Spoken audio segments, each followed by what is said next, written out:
Nous allons parler aujourd'hui de budget et plus exactement, qu'est-ce qu'un budget et pourquoi en créer un.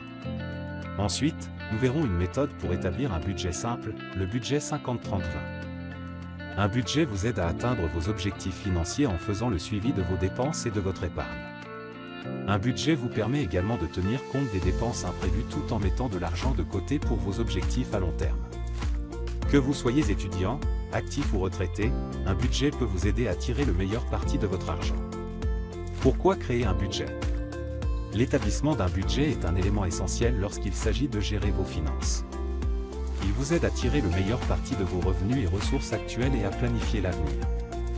La création d'un budget vous permet de suivre vos dépenses et de faire des ajustements pour atteindre vos objectifs financiers. Un budget vous permet également d'économiser pour les dépenses d'urgence et de mettre de l'argent de côté pour la retraite, acheter une voiture ou une maison, etc. Non seulement un budget vous aide à suivre vos dépenses, mais il vous donne également une image plus claire de votre situation financière. Un budget peut également vous aider à identifier les domaines dans lesquels vous dépensez trop et à apporter des ajustements à vos habitudes de dépenses. Avec un budget, vous pouvez également planifier des dépenses imprévues et hiérarchiser vos dépenses sur des éléments importants. Enfin, avoir un budget vous aidera à réduire votre stress et votre anxiété mais aussi à ne pas vous retrouver en surendettement. Comment créer un budget? Créer un budget ne doit pas être compliqué. Voici quelques étapes pour vous aider à démarrer. 1. Suivez vos dépenses. Savoir où va votre argent est une étape clé pour créer un budget.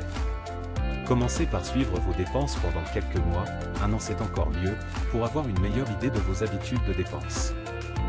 2. Fixez-vous un objectif financier. Qu'il s'agisse d'épargner pour des vacances, une nouvelle voiture ou la retraite, avoir un objectif financier vous aidera à vous en tenir à votre budget. 3. Établissez un budget. Maintenant que vous savez où va votre argent, il est temps d'établir un budget. Commencez par attribuer à chaque dépense un montant budgété. 4. Surveillez vos progrès. Pour vous assurer que vous restez sur la bonne voie, examinez régulièrement votre budget et vos dépenses. Comme votre revenu et vos dépenses changent, votre budget doit en faire de même. Maintenant, découvrons un système simple de budget, appelé le 50-30-20. Qu'est-ce que le budget 50-30-20 et comment fonctionne-t-il? Le budget 50-30-20, c'est le moyen le plus simple de budgétiser votre argent et de vous assurer d'économiser pour l'avenir. Il se décompose comme ceci, 50% de vos revenus sont consacrés à l'essentiel, vos besoins, comme le logement, la nourriture et le transport. 30% vont satisfaire vos désirs, comme manger au restaurant, acheter des vêtements ou partir en vacances, ce sont donc des dépenses optionnelles. Les derniers 20% sont mis de côté pour l'épargne. C'est facile, c'est simple et c'est une excellente façon de vous assurer que vous gérez votre argent de façon responsable. C'est la théorie. En pratique, il est possible que vous ayez besoin de modifier légèrement ces pourcentages, mais le but est de rester vraiment dans les clous. Si vous dépassez un peu trop ces 50-30-20%, il est temps d'analyser en détail vos dépenses et d'éliminer ce qui pose problème et vous coûte trop cher. Pour ce qui est des 20% d'épargne, je vous conseillerais de mettre la moitié de cette somme sur une épargne à long terme, comme une assurance vie, par exemple, et de mettre les autres 10% dans un fonds d'urgence. Ce fonds d'urgence sera utile en cas de coup dur, de besoin de remplacer votre machine à laver par exemple ou simplement avoir de l'argent devant vous, dussiez-vous être licencié. Il est généralement conseillé d'avoir l'équivalent de 3 mois de vos dépenses fixes dans ce fonds, je pense que 6 à 12 mois serait encore mieux. Par la suite, lorsque votre fonds d'urgence est plein, vous pouvez vraiment mettre 20% de côté pour de l'épargne à long terme. Si vous pouvez mettre encore plus que 20% de côté chaque mois, c'est encore mieux. Et évidemment, il n'est pas nécessaire de dépenser tous vos 30% pour vos désirs, si vous pouvez être en dessous de ce pourcentage, c'est encore mieux. Avant de voir un exemple, je tiens à souligner qu'il peut être assez difficile de suivre cette méthode si vos revenus sont très faibles et ou que vous avez des dépenses fixes très élevées, mais cela peut vous aider à essayer d'ajuster vos dépenses pour vous rapprocher du but de cette méthode, les 50-30-20. J'allais oublier de préciser que cette méthode a été créée, ou mise en avant je ne sais pas, par Elizabeth Warren, une sénatrice américaine qui a écrit plusieurs livres. Vous pouvez retrouver ce 50-30-20 dans le titre qui s'affiche sur l'écran. Vous pouvez évidemment utiliser une simple feuille de papier, ou si vous le préférez, faire comme moi et effectuer vos calculs dans un tableur. Je rentre tous ces montants et je reviens vers vous. Voilà, j'ai rentré toutes les dépenses, il ne me reste plus qu'à rentrer le salaire.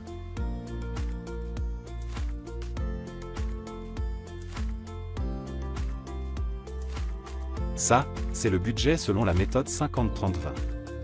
Je devrais dépenser 900 € en dépenses obligatoires. 540 pour mes loisirs et autres plaisirs. Et 360 pour l'épargne. Voyons maintenant ce qu'il en est du budget réel. Est-ce que l'on respecte bien ces trois catégories?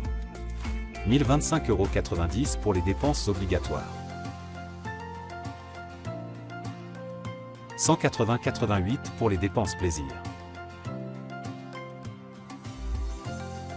Et 500 € pour l'épargne.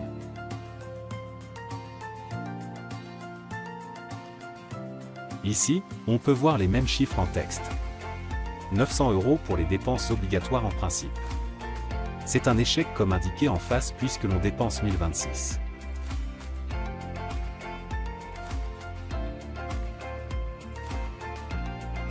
« 540 € pour les dépenses plaisir. On est en fait à 181 € donc c'est bon, on est en dessous de la somme maximum. Et 360 € en épargne. C'est bon puisque je suis à 500 €, donc largement au-dessus. Et vous, utilisez-vous déjà ce budget 50-30-20 ou comptez-vous vous y mettre? Est-ce que vous respecteriez bien les limites des 3 postes de dépenses? Dites-le moi dans les commentaires. Merci d'avoir regardé jusqu'ici, c'est maintenant terminé pour cette vidéo. À bientôt pour une nouvelle vidéo.